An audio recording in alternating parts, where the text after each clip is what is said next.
What are you hoping to hear from the President in his first SONA? Any wish list here from the retail space first, especially on the backdrop of high inflation and logistical and supply issues as well? Yes, of course, we want to hear the economic plans of the President. And of course, what are the exit plans, no?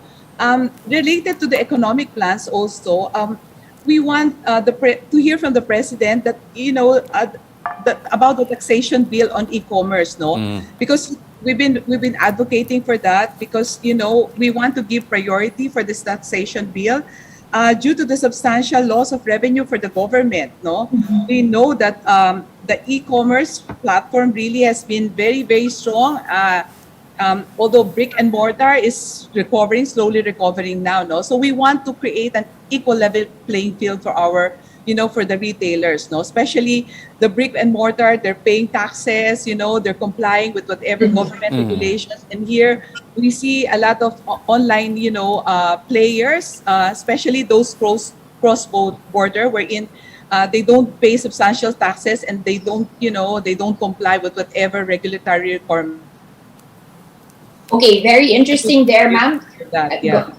Go ahead. Now, just to take a step back, no, of course, inflation has hit us in our daily lives. But what about the retail sector?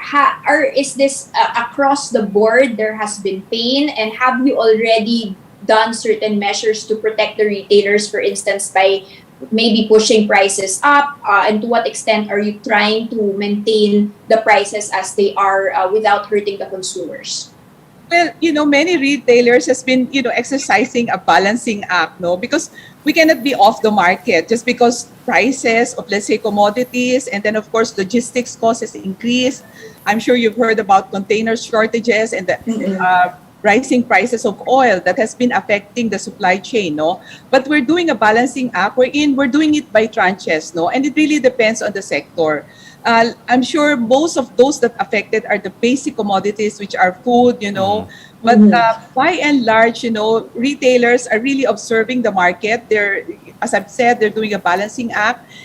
We don't do it across the board, We only probably raise price when it's really affected. I mean, those goods that are coming in that were hardly affected by the rising prices of oil, of oil. No, for the past months, we've seen a strong recovery for retail, and I'm sure many of the retailers, have made some sacrifices also, if they can absorb, because this is the only time really that we're bouncing back, coming from a 2 month, coming from a 2 years, lockdown and slow sales, But now we're slowly recovering, and we see a strong recovery, coming from the first quarter, and it even continued in the second quarter, given that we came from the election, right? Has consumer behavior changed dramatically, directly in terms of them buying retail, or is revenge spending still there? Some have said, there's a lot of savings that people actually had during the pandemic, and now they're going to places like Wilcon. They're starting to refurbish their houses. They're finally able to afford certain things. So what's the real story here? Are they tightening their belts, or is there still consumption driving this?